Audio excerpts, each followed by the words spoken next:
Hey guys, welcome back to Games of War. Today's episode, as promised, the PlayStation Vita Handheld Buyer's Guide. And I'm such a huge fan of this machine. It's kind of this industry's best kept secret, man. The Vita is on fire, all kinds of excellent games coming out for it.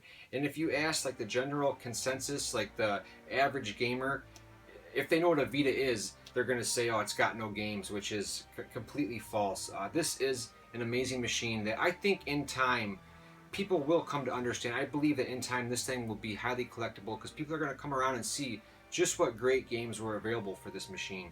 And I'm going to cover beginning to present. I've been there with the Vita since the machine launched. Interestingly enough, I was on vacation. Myself, my wife, my son, and her daughter went on a vacation to Mexico. We were kind of relaxing for 10 days in complete paradise.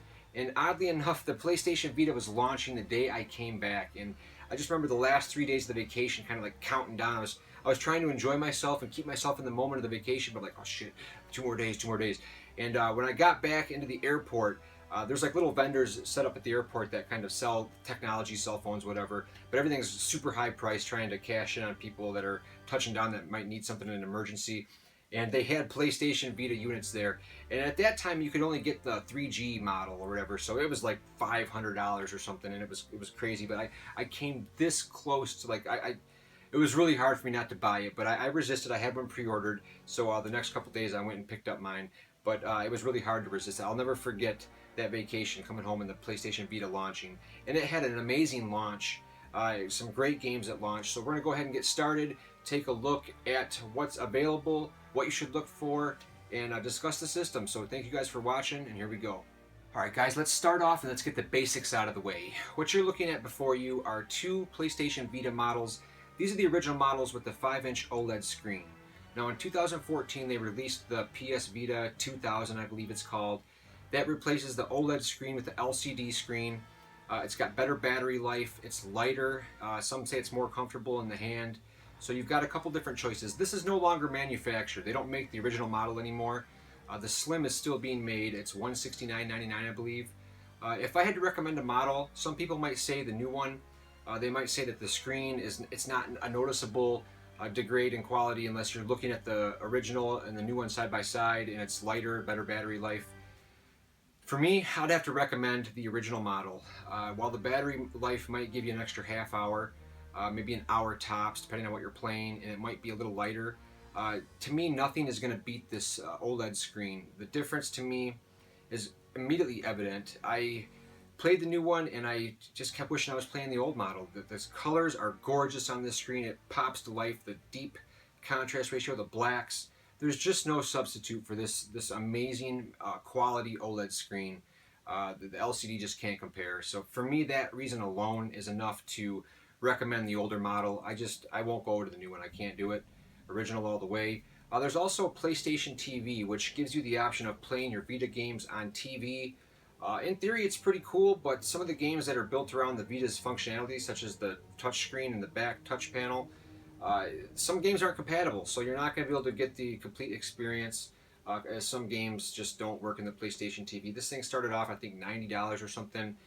I got this for $14.99 at Walmart, and it wasn't on clearance. It was just, that was the price. I don't believe this is, I think it's discontinued, so that'll just tell you how well it's performed right there. So this is an option for playing some of the games on TV. They look okay, but I would definitely recommend getting a Vita. I'd like to ask you guys a couple questions. Do you like Japanese role-playing games, traditional turn-based? Do you like quirky Japanese games or even visual novels? And do you own a PS4?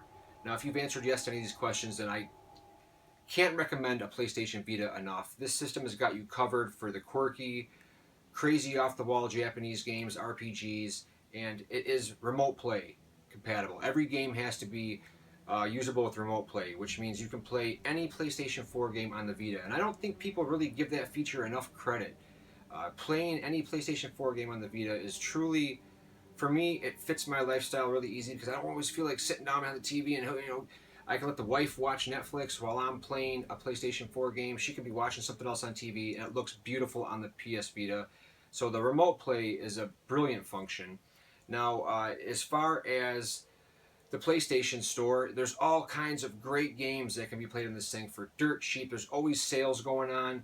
There's always really innovative, just completely original games available on the PlayStation Store. Some exclusive to the Vita, some are cross-buy, some are, just always on sale. There's always something going on with cross-buy, or, you can buy it once and play it on the Vita, play it on the PS4. So there's all kinds of insane deals to be had in the PlayStation Store. Remote play is brilliant, and it's going to offer you a full line of quirky and original games. So now you've done the right thing and you've bought yourself a PlayStation Vita. Now where do you start? Where do you begin? Well, I want to begin and go ahead and start with AAA games. Now, when the Vita was first announced, a lot of people were hyping it up. It had 2 analog sticks, front touchscreen, back touch panel, and people were really excited because a lot of the PSP's life throughout always that thing in the back of people's heads, are they going to make a redesigned model and add a second analog stick? Where's the second analog stick? It needs one. The Vita fixing this problem of the PSP was right away enough to build hype behind it. We could get proper console-like games on the Vita, and the power of this thing. When the specs were first released, they had to actually tone this thing down a little bit because it was going to be a little bit too pricey. So they kind of took some of the RAM out and made it a little less powerful, but that is not to say that this thing still isn't a beast. I mean, this thing is quite a capable machine, and when the system was first announced and when it first came out, there was a lot of big name developers pledging support. Ken Levine was talking about how he wanted to put an all-new, brand-new, original entry in the BioShock series on the handheld. There was talks of a God of War, Infamous team wanted to do a game. So there was all this talk and hype about putting these big, huge, close to PlayStation 4 quality console games on this handheld. And it just didn't happen that way. Something happened early on in the life, and it didn't take long at all. It seems like not too much time passed when that whole AAA thing just out the window. But the launch did contain some very AAA style games. For the launch, I ended up picking up for my first batch of games Luminous. Now, very much like the launch of the PSP, we got a new Luminous and a Wipeout game. And Luminous launched on the PSP, as did Wipeout. And they were both very well received in the PlayStation Portable. Same thing with the Vita. Luminous is great if you're a puzzle game fan. If you like to watch a kind of a mini rave going on in the palm of your hand, great electronic techno music, and a very nice light show where you're matching up colored blocks and clearing the screen. This is a great puzzle game. It was great on PSP. It's a very nice update here in the Vita. Great music, very catchy. The gameplay is a lot of fun. So if you like puzzle games, just like the PSP, you're not going to go wrong with the Luminous game at launch in the Vita.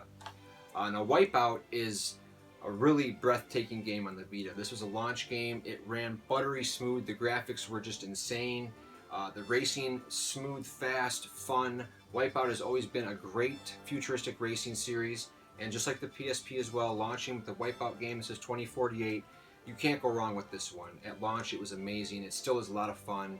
Lots of value, lots of tracks, lots of unlockables. It's a great racing game, and it runs fast in the Vita. Lots of fun. Also on the Vita at launch, I picked up Army Corps of Hell. And this is kind of like Pikmin Goes to Hell, to be honest with you. It's kind of like a mashup of like action, real-time strategy, a game where you play as like this overlord in hell. You're a king and you've been stripped of your powers, and you must reclaim your demon army and reclaim your place in hell. And you've got these little goblins and demons that you command and you order to attack, kind of like Pikmin. Just think Pikmin. You got those little cute garden creatures running around with you. Sub that out for demons and vicious trolls, and you attack in mass and send your little henchmen and just devour people, rip people up. All the while there's a death metal soundtrack going on in the background. Brutal death metal music in the background. This game didn't review very well, but you know what? I always liked this game. Is it revolutionary, groundbreaking? No. It didn't push the Vita, and early on it caught some flack for that, for not looking that great. But overall, it's a unique launch game. It's exclusive. There's nothing else like it on the system, so it's definitely worth a look. It's dirt cheap, so you've got no reason not to pick this up. And then here's the big one, Uncharted. And a lot of people gave this shit at first because of the use of the touchscreen. They said they tacked on some touchscreen features, and it was gimmicky, wiping off the rocks, using your finger on the touchscreen. But I'll tell you what, I was completely blown away playing this for the first time on the Vita. A handheld game I've never seen look better, and I doubt I will. I mean, this game sits somewhere in between Uncharted 2 and 3 in the visual department. It definitely looks better than 1. You must see this game running on a Vita OLED screen to really appreciate what the system is capable of, and I don't think we'll see it pushed anymore like this. I could be wrong, but I mean, an amazing game, a great adventure game. You guys know the Uncharted series. If it's your kind of game, this is definitely a must-own on the Vita because it's AAA action done right, and I think this is what the Vita was like originally conceived of, is to play games like this epic in scope and just that look this good. A great launch game. Uncharted is pure win. Another game very early on in the Vita's life that had me really excited that was announced before it launched was a new Silent Hill game. At the time, we didn't know what it was, but I was really excited to get a new handheld Silent Hill game because I really enjoyed Origins, and Shattered Memories was pretty good too. What we got here was Book of Memories, and this is a Vita exclusive. It's kind of a weird thing. It's got the Silent Hill look and vibe and kind of overall tone and atmosphere down, but it takes form in like a dungeon crawler, kind of like Diablo or something. You can play it with a friend online, and it's a really, I've learned to like this game the more I've played it, and I do think it's a good game. You are using weapons and hacking and slashing, and you're going from room to room. It almost looks like randomly generated levels, and it's not the most graphically impressive game, but it's got a cool story that unfolds as you go along, using the Book of Memories to kind of rewrite your history as you play as this character it's really depressing, but definitely not what Silent Hill fans were expecting, but it's pretty cool. Now, the AAA games continue to roll out at a very slow rate. A new Resistance game came out. It wasn't done by Insomniac, and I really was let down by it. I was handed off to a different developer, Nihilistic, and it's perfectly playable, and I've owned it before, but you know what? It just didn't stand the test of time, and especially when Killzone was released. Now, this is like the Uncharted to first-person shooters on the Vita. I mean, talk about graphics that look amazing. I think this is pretty much on par with looking as impressive as Uncharted did. It totally blew my mind when I saw this for the first time. It just looks that good. Completely impressive on the handheld. Online was a lot of fun. I'm not the biggest fan of first-person shooters, but Killzone really made a believer out of me. This is a lot of fun to play. And then we got an Assassin's Creed game. Now, they were hyping this up pretty big. This was exclusive to the Vita at the time. I'm not sure if it's been... I think it's been ported as part of a collection to the PlayStation 3, but that's where I got the white Vita. It was a special bundle. This is an Assassin's Creed game done pretty well in the Vita. Not quite as impressive as like Uncharted and Killzone in terms of graphics and scope, but it's a large console-style handheld version of Assassin's Creed. And it plays pretty good, the setting's pretty good, the character's pretty cool. So if you like Assassin's Creed and you want a somewhat console-like experience, you're not going to be too disappointed with this one. It's a lot of fun. And then we got a Batman game, which was really cool. This came out around the time of Origins on the PS3, which a lot of people criticize as being the worst of the three. It wasn't done by Rocksteady.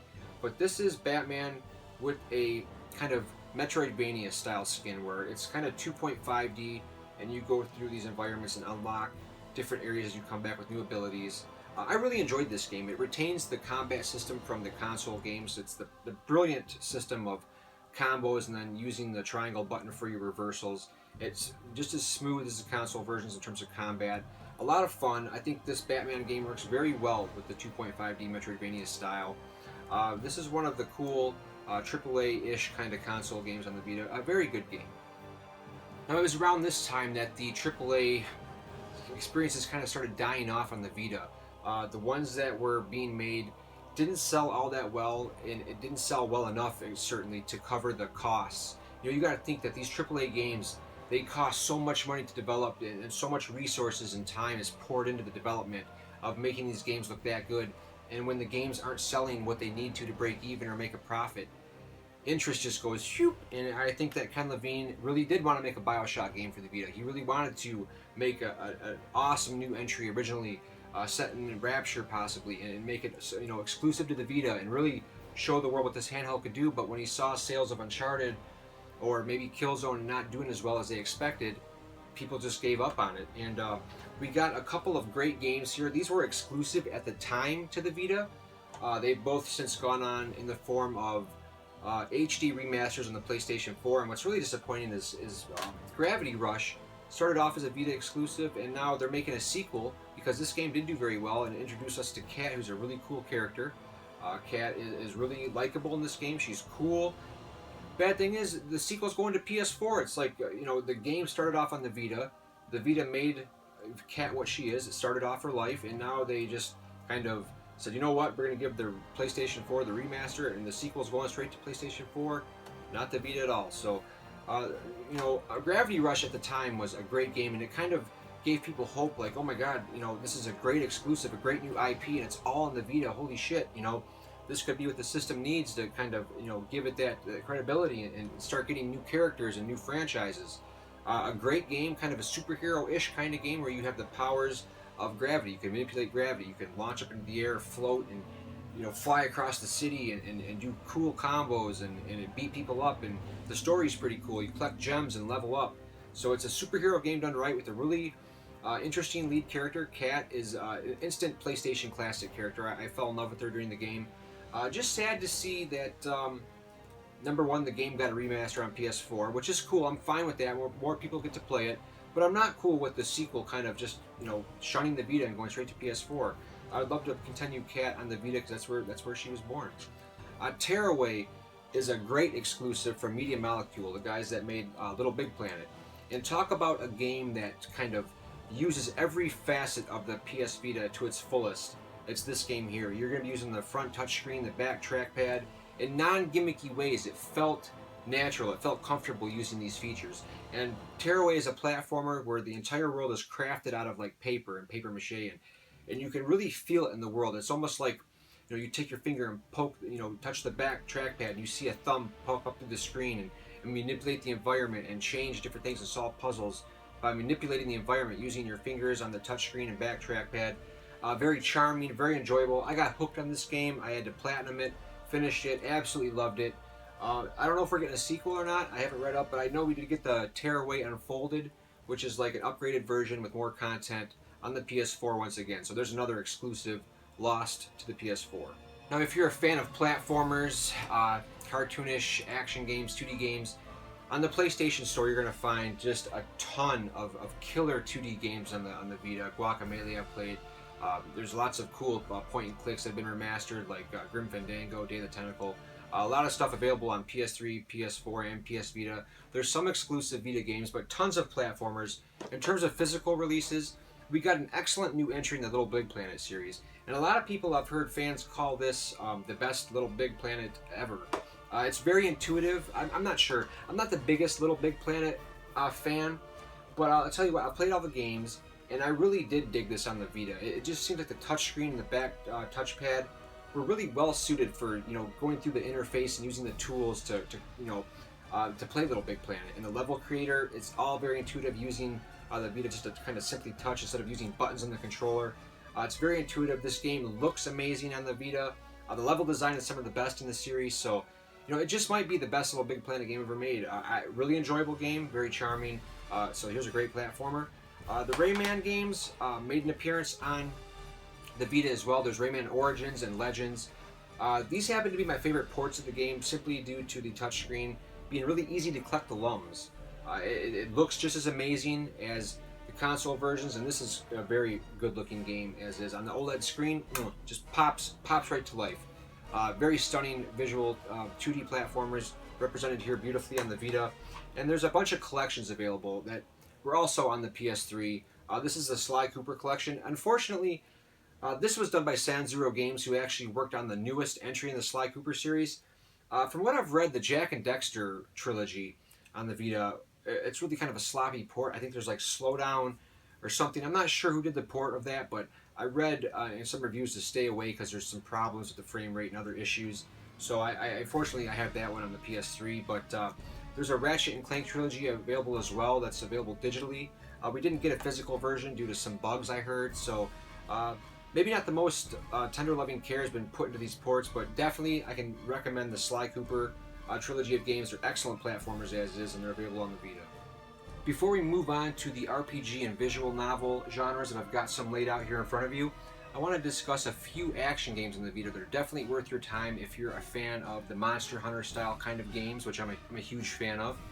And a couple entries here, we've got Soul Sacrifice. And this at the time was a Vita exclusive. It might still be. There's a new upgraded version of Soul Sacrifice Delta, which I think is available on the PlayStation Store as an add-on. But Soul Sacrifice is done by KJ Inafune, who's created Mega Man. We all know who he is.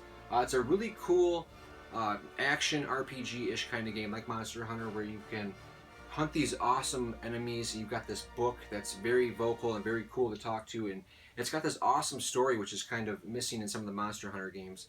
And you can choose to sacrifice or save these souls of these enemies you defeat, and your character will branch off into different paths, going on which style you choose to either save or sacrifice. Really good production value in this. A lot of fun killing these monsters and leveling up weapons and different gear.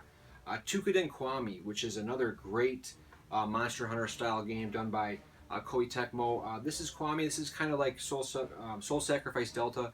Kwami being like the enhanced version, upgraded version, more content. Once again, teaming up with people online, taking down big giant monsters. This one's got more of a Japanese kind of folklore feel to the monsters, but great graphics in the Vita. It's cross-play, cross-buy, so you can team up with people playing on the PS4, PS3. It's an amazing game. I'm having a lot of fun with Tukuden Kwami.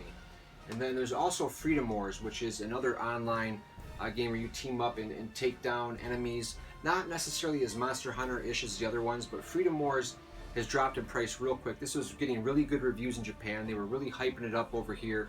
I don't think it performed as well as they wanted it to, and it kind of fell off the radar, but if you are into online teaming up with friends, this is a great game to do so. I mentioned earlier that the Vita is home to a lot of great RPGs and also a lot of quirky Japanese games. The titles I have here are definitely fit the bill of very quirky. I don't know what other word to say other than like pervert games. I don't know. Senran Kagura, it's a long-running series. Think of this as like Dynasty Warriors, but with anime women from Japan with very large breasts that just kind of jiggle like pizza dough all over the screen, and as you beat more people up, the clothes fall off, and it's just completely over the top, and it just gets it's pretty insane, man. But you know what? Underneath all that flashy pervness is a really damn good brawler with a lot of cool different weapon sets and a lot of cool combos, and the actual game is a lot of damn fun. So as pervy and as odd as it may be, and some of the looks you'll get from playing this and people questioning you, it's a fun game. And this is Criminal Girls, another game that I believe got censored.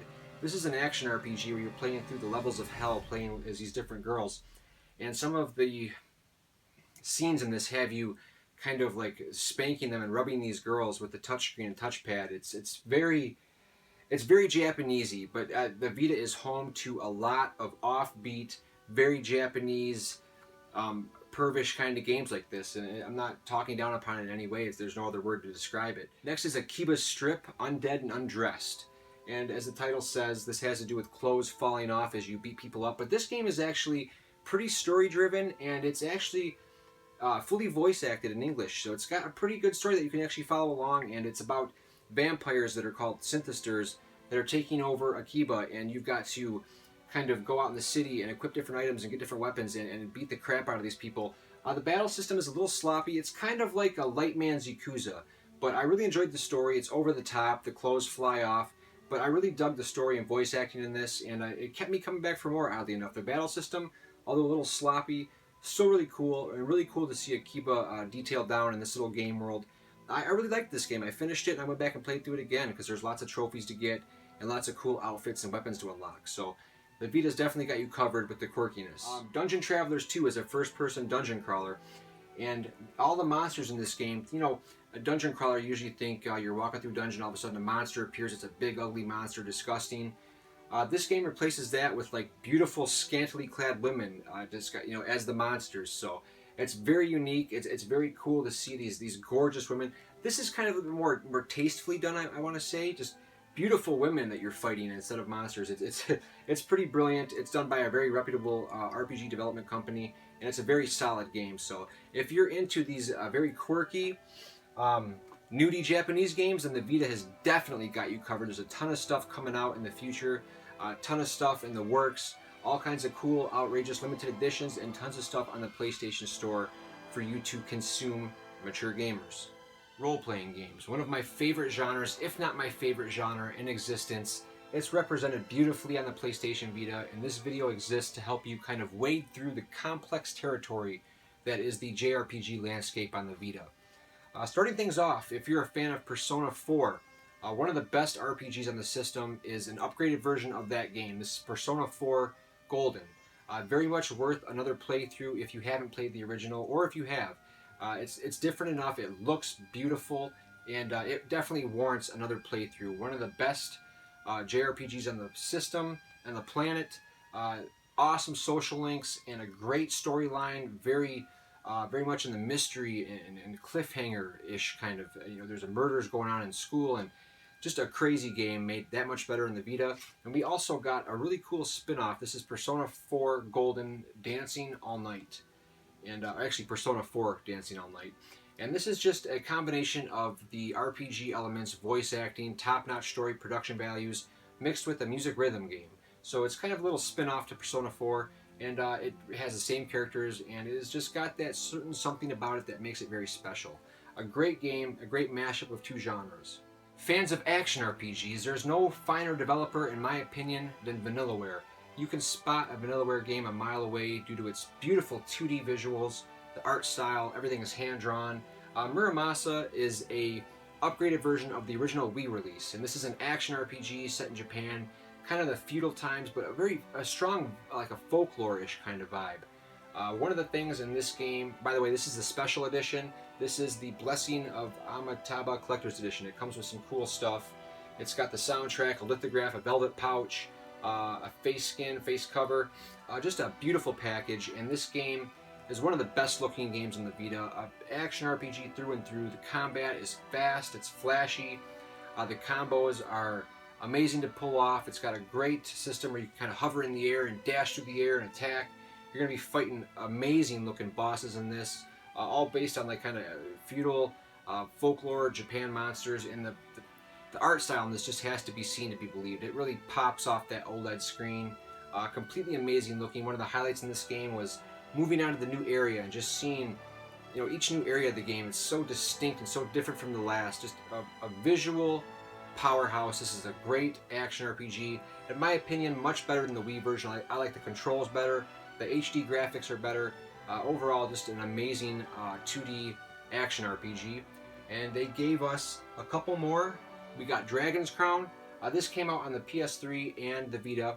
I really like the Vita version better. I like the touchscreen for kind of opening up some of the chests and the backgrounds, and the combat works great. Online, smooth as silk. This is a action RPG, almost like a beat 'em up, where you can team up online with other people, co-op. Amazing once again. The 2D visuals are second to none. The voice acting is just top notch in this game. Really puts you in the atmosphere. This is another great 2D action RPG beat 'em up. And then finally, the newest release from them is the completely amazing reworking of Odin's Sphere. And I thought at first this was just going to be a simple HD version, better graphics, but no, they've gone back and retooled the entire combat system. You can link some amazingly insane, awesome combos. The combat has been reworked from the ground up. Voice acting is top notch. The story is really interesting. It's got, I think, 6 or 7 different playable characters, and the stories all intertwine and weave and tell this tale. It is just an amazing game. My personal favorite game from Vanillaware, and one of my favorite games of all time. I loved it on the PS2, and it is even in a completely different league, this upgraded version, available for the PS4 and Vita. The Vita version, to me, does not lose anything in the translation. It is just as impressive as the PS4 version. Action RPG fans, you already know Vanillaware, and their games are complete masterpieces. Each one of these games, if you're into action RPGs, eye-popping 2D art, you gotta own them. They're fantastic. Now, the Ys series had a bit of a resurgence on the PlayStation Portable. It started off with an all-new entry in the form of Ys 7, a beautiful box set, and then we got ports of Ys Books 1 and 2, and then Otenfelgana. All came in big boxes, quite like these. You might be able to see them over there. Nice limited edition sets. And the Ys series continues on the Vita. This is Memories of Cell Setup. This looks great on the Vita. Once again, a rock-solid soundtrack. Ys is an action RPG done right. Great voice acting, epic boss battles, and just the most amazingly awesome, like rock and roll, but also RPG soundtracks. I mean, these games have just the coolest soundtracks that really get you, in the mood for this lightning quick, fast-paced battle system. This retains the kind of character swapping battle system from Ys 7, where you can switch from characters at will between Adal and Dogi and other secondary characters, but a really enjoyable game, very fast-paced, fast-moving, a great storyline. Overall, Ys is just a very solid action RPG series that I'm really glad has been kind of put back into the RPG limelight, because at one time it kind of felt like this series was being forgotten in the past, and with the resurgence on the PSP and now with the series continuing on the Vita, I'm very happy, because Ys is definitely an action RPG fans. It's a dream. It's a very good game. Another great RPG, action RPG, is Child of Light, and I almost passed this game up due to it being released only digitally. And it's not like I have anything against digital games, but RPGs, I want to have a case, preferably a nice color manual. But I didn't play it because it was released in the shuffle of a bunch of digital games, and I never got around to it. And boy, was that a mistake! I played this game. This is one of those games where you start playing it, and for me, I just couldn't stop until I finished it. It is breathtaking. It runs on the Rayman Origins engine, so it's got these colors that just come to life on the OLED screen. Very whimsical feel, very fairy tale-ish kind of feel, mixed with a battle system that kind of harkens back to like the Grandia style, where it's like a timing base where your meter moves along the bottom and you can kind of attack at the right time and cancel out enemy attacks, and attack at the right times to do more damage. And the battle system is completely addictive, completely amazing, just like you remember from Grandia, that timing-based ring system where things are scrolling along the bottom. I cannot stress enough how much of a masterpiece this is. A smaller RPG, which is fine for me. The big, huge, long 80, 90-hour RPGs for me these days are just, I can still finish them, but I'd much prefer right to the point, impact, powerful, 15, 20-hour adventure. This game has got amazing music, a fantastic action RPG. The only way to get a physical copy of this is on the Vita, oddly enough, in the States here. This is the only physical version of this ever made, so definitely don't miss out on Child of Light. This is an amazing RPG. Moving right along, the next entry in the Legend of Heroes series is here on the Vita. This is the special edition. This came out on the PS3 as well. I started off with this series on the PlayStation Portable. There was 3 games, Legend of Heroes, A Tear of Vermilion, Moonlight Sky, and then something Witch. I played all 3 of those games, and they are all 50-hour games, but they didn't really do anything all that crazily special. They were great games, but nothing kind of set them apart and made them stand out for me. Those were done by kind of like a B team. They weren't done by like the main team that usually does the games. And when they released Legend of Heroes Trails in the Sky on the Vita, nice little limited edition, PSP, is when this series really took off and really became popular. That PSP game was a huge hit, and this is the follow-up on the Vita. This is Legend of Heroes Trails of Cold Steel. Traditional RPG through and through, with some kind of Persona elements in terms of like the social links, but this is an amazing game. I haven't finished this yet, but I've put about 30 hours into this, and it's a traditional RPG done right. If you're a fan of like the Tales of kind of games, that's kind of what to expect, although the battle system is not quite like that. But just a traditional RPG through and through. You're not going to be first-person dungeon crawling. It's not randomly generated. It's not any one of those kind of offshoot genre games. A real traditional RPG with beautiful graphics, a great story, great gameplay. This is going to take you quite a bit of time to finish. It's a great RPG series. Definitely check out the Legend of Heroes series if you haven't. There's a new one coming out on early September. So fans of traditional RPGs, the Legend of Heroes series is a great franchise that you can't go wrong with. Now this one, RNO Surge Plus, and this is really interesting that the Vita is getting kind of upgraded ports of games that were already released. This was RNO Surge. It was released for the PlayStation 3, and here we have an upgraded version in RNO Surge Plus. And I found this game to be very interesting. The battle system it seems really complex, but when you strip it down to its basic core, it's really a lot of fun. The RNO Surge series is kind of like a offshoot to the Ars Noelico, I believe, and that had like a female companion where you like kind of dive into the cosmos, which is kind of a weird Japanese thing, but it's a way to go inside the girl's psyche and kind of reach her hidden thoughts and get her more powerful as she becomes more comfortable with you. And it's got a really cool story about religion in this game, some kind of crazy religion that's kind of taking over these different towns, and you're in this city. It's a very sci-fi feel to it, but it's a traditional RPG with definitely its own unique sense of battle and a unique world. And I'm a really big fan of what they're doing, releasing these kind of upgraded versions available on the Vita only. This was available on the NIS website. You couldn't get it anywhere else, and it sold out pretty quick, and they're starting to rise up in value a little bit. There's an Adelaire game. It was like Adelaire Sophie Plus, or another upgraded version of a PlayStation 3 game. And I really like the idea of giving us a port of a PlayStation 3 RPG and upgrading it, giving it some extra features, extra content, and selling it in a limited edition. I think a face cleaner, a screen wipe comes in this, and some poster. Nothing crazy, but a nice little package. Now I've got a lot to say about Grand Kingdom. I might do a full-fledged review of this in the future, but this is my modern day Dragon Force.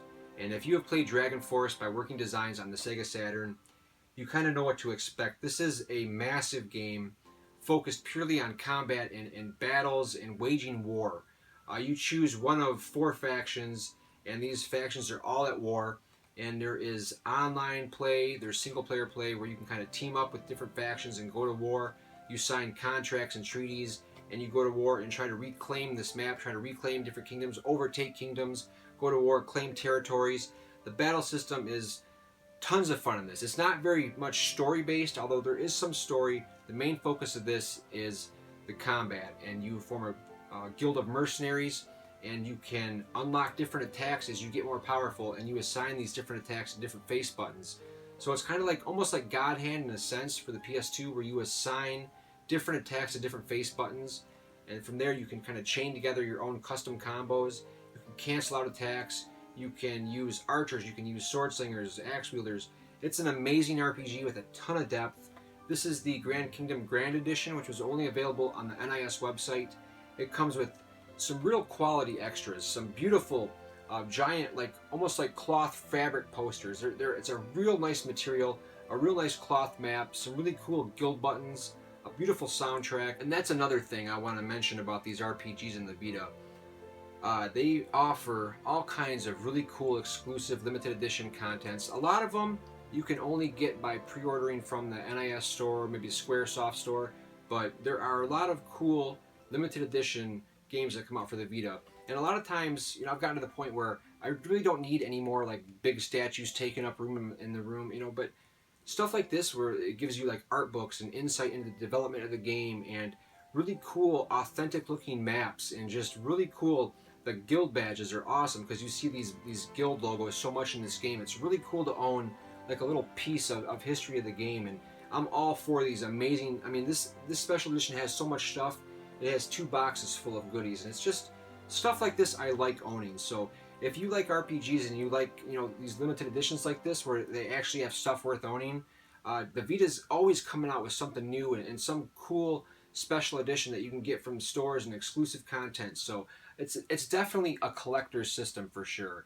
Now the RPGs don't stop here. A few more honorable mentions. Tales of Hearts R. This is an entry in the long-running Tales of series. If you have played Tales before, you know what to expect with this one.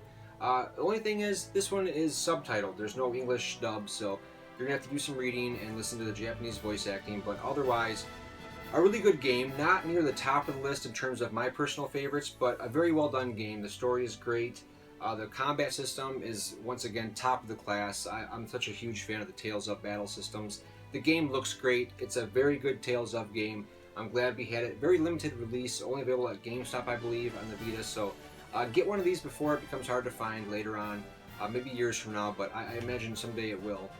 Next up, we've got one of my personal, this was a really cool, almost like sleeper hit for me. It came out of nowhere. Lost Dimension kind of mixes the battle system similar to Valkyria Chronicles if you've played it. A mix of strategy and real-time turn-based battle system.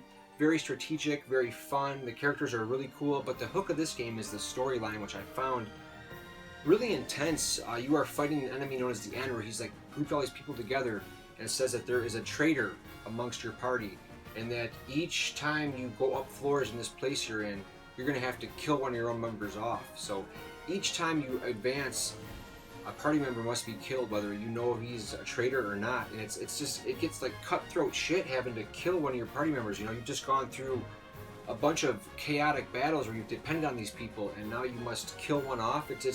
The story is really cool. This is a great RPG, very unique. And then Mine Zero is a first-person dungeon crawler, and I've left a lot of first-person dungeon crawlers off of this video because I'm not the biggest fan of first-person dungeon crawling. But there is a lot represented on the Vita. Stranger of Sword City, Demon Gaze, There's tons of them. I'm just not really that into the genre. So the one I picked out, because I've already mentioned the others in my collection video, uh, Mine Zero is kind of like a first-person dungeon crawler that combines elements of traditional first-person dungeon crawlers plus almost like a Persona-ish kind of feel. The battle system kind of opens up where you can transform and fight and be more powerful. I really enjoyed the storyline. Everything is voice acted. This is a quality game that doesn't get enough love. It's kind of been forgotten already. And then I want to mention a few that I picked up. Normally I don't do this, and this isn't really an RPG. This is more of a kind of an action RPG or RPG elements built around a tower defense game. And it focuses on you taking on alien invaders, and you have this city where you have like a ring system, and there's residential districts, commercial districts, and you've got different areas like a pool for activities for the townspeople to do, shopping centers. And what happens is these aliens invade, and you'll hear like a horn going off, and like, oh shit, the aliens are coming to attack. Your city goes into like fortress mode, and you fight off these aliens, and using guns, turret guns, missiles, homing missiles. And as you defeat more enemies, your town becomes more powerful, and you level up your weapons. And as your city becomes more enticing for others, the news is spreading that you're a safe city to live in. More people move into your city, and in turn brings more money. And the money goes to upgrading your weapons, upgrading your residential areas, making bigger hotels, bigger houses. Everything is upgrading, constantly upgrading, and you're getting bigger weapons and researching and doing R&D. And man, this game, another one that completely addicted me from start to finish. I platinumed this game, and I just absolutely could not stop playing this game until it was done. A fantastically mix of RPG elements, tower defense elements. This is a must-own, and I've never really played or gotten into too many tower defense games. This one hooked me. It's dirt cheap now. Don't pass up this gem. This is an amazing game. And then Trillion. I've talked about voice acting before, where I prefer an English dub, and this is a great example of why. This game is like hilariously professionally voice acted, man. The cast that does this, it's kind of like the Disgaea atmosphere, where it's just over the top, and overlords and the main enemies, like the devourer of souls, or the killer of evil, the main overlord, and he's killed your brother in the opening minutes of the game, and you've got to fight him. And it's a very quirky game with many different systems at play, and I haven't devoted enough time that I need to this. I need to go back to it and finish it, because I was finishing up Aegis at first, but I will go back to this and play it. But what I've played so far, probably about 4 or 5 hours, I know that this is just my kind of game. It's got that certain something right off the bat. It clicks with you. That atmosphere, the different gameplay mechanics, the voice acting and character development.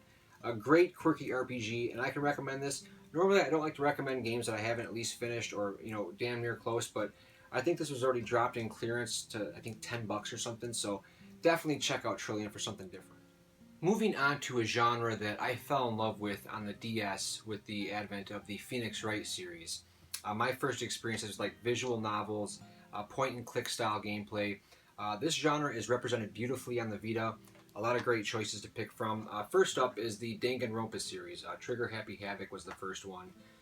The last one being Ultra Despair Girls, which kind of moved on to a more third-person, almost action kind of game, with still some elements from the first two. Now, this is a mature-rated series. It's violent. It's kind of edgy, shocking.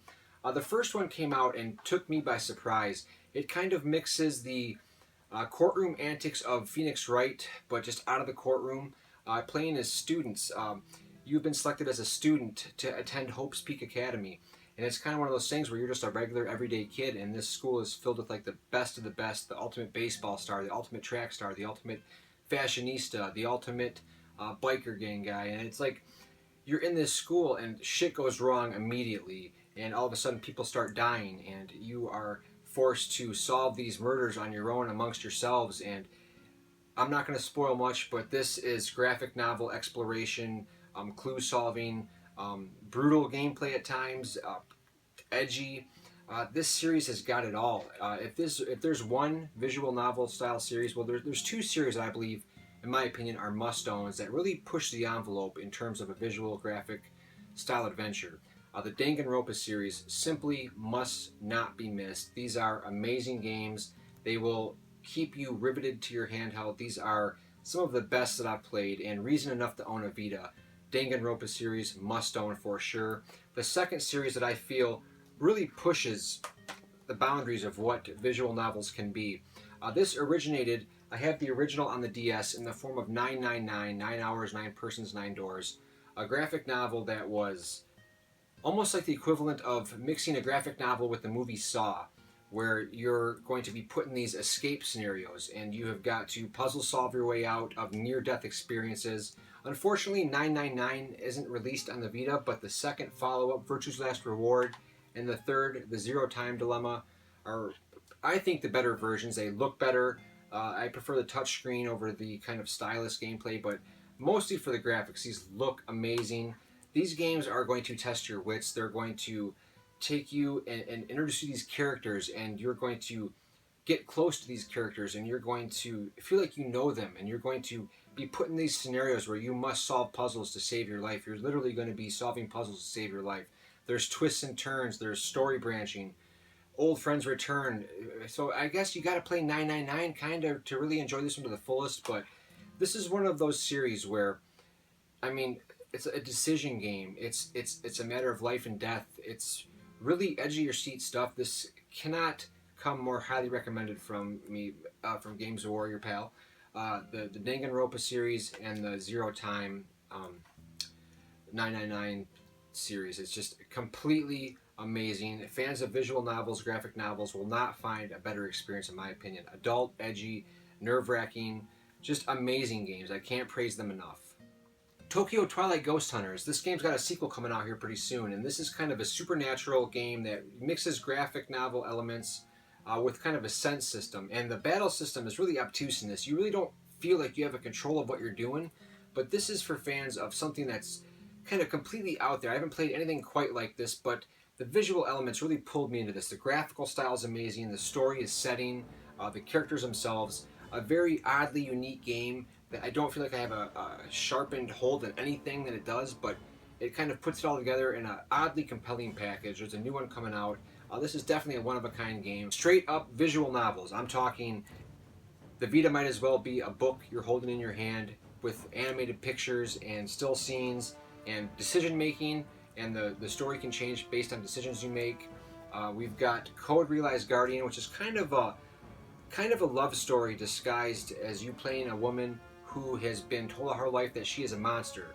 Her father has abandoned her in this house, and you're told that you are a monster and that you've got poison in you, and anything you touch you'll kill. And it's basically this guy breaking you out of this room, and this government agency is after you, and you're going to fall in love with one of 6 guys, and the story is very compelling. I really enjoyed this game.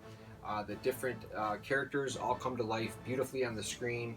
A lot of cool decisions to make. This is a great, straight-up visual novel, as is Norn 9. This was a really great game. All 3 of these games. Steins Gate being one of the strongest entries that I've played in the visual novel style. A science fiction, time-traveling tale that just, man, I just could not stop reading this. And I'm not like a guy that sits and will read books for hours. You know, I do like reading, but I've got to be in the mood. But these 3 games right here are visual novels in the purest sense, and they are all done to perfection. You cannot go wrong with any one of these. Steins Gate is getting a sequel here pretty soon. I'm looking forward to that immensely. I really enjoyed Code Realize and Norn 9. Straight up visual novels, you can't go wrong with any of these 3 games. And then finally, very much like these visual novels in the strictest sense, but this one has a kind of a different twist where it's got this system where you read different articles and clippings, and you choose different articles, and that kind of shapes how the story plays out. It can change the plot. This is set in the BlazBlue universe. Very beautiful static scenes. The artwork is beautiful. Animation. I mean, this is just a gorgeous set of games. If you're into BlazBlue, like the characters and world, definitely take a look at the X-Blaze series because they offer a very compelling storyline. These games didn't get the best of reviews, but you know, I saw something in both of these games. The adventure elements are great. The story's top notch. I liked feeling like I had somewhat kind of a control over the story based on which clippings I chose to look into and research. Amazing games that are only available on the Vita. I think these were on the PS3 as well, but on Sony platforms for sure. Visual novel as a whole represented beautifully on the handheld, and there's something for everyone. I'd like to close out the buyer's guide by talking about Corpse Party real quick. The horror genre is one genre that is really underrepresented on the Vita. We need more horror games on the Vita. I want one top-notch, AAA-ish kind of horror game with great production value, really scary. Put some headphones on, turn the lights off. There are some offerings in the PSN that are pretty good, and Corpse Party is a horror game that is, it's kind of a mixed bag because you look at the back and you see these kind of anime characters and they're kind of like cutely drawn, and but this is a downright brutally shocking game with blood and stuff that is going to shock you in terms of story and twists. And this is believe there's extra chapters in this because it's originated on the, I believe, PSP is a download game, and this is an extended version. There's multiple endings. The game is very dark. There's flashlights. It's pitch black. This is kind of what I was talking about, that needing more of.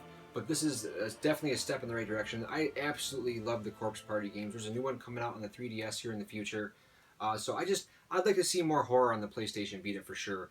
Will it happen? Probably not, but a man can dream, and Corpse Party is definitely a great game for sure. So I hope you guys have enjoyed taking a look at some of the Vita games that I can really recommend. I hope I've given you somewhat of a good idea of where to start if you're looking into getting into collecting for the Vita, or if you're thinking about picking one up. Definitely go with the original model. I believe it's definitely the better system to own. And there will be a part 2 to this because I've got a lot more games that I'd love to talk about, but this is going to be long already. So please stay tuned for the 3DS buyer's guide that's coming up next. The 3DS, very much like the Vita, is a completely amazing handheld. I'm not sure if the Vita and the 3DS kind of match the high bar set by the DS and the PSP in terms of a library of games. It's getting close, and it's hard to believe that the Vita and the 3DS have been out for like, what, 5 years already almost? I mean, yeah, it's crazy how much time has flown by. But definitely look forward to the 3DS buyer's guide coming very soon. Look for part 2 of this Vita handhelds buyer's guide sometime in the future. I promise you guys I will get a part 2 because there's a lot more games I want to talk about, and there's a lot of great stuff coming out here in the near future on the Vita that I'm sure will warrant talking about. Thank you guys for tuning in once again. Games of War is absolutely nothing without you.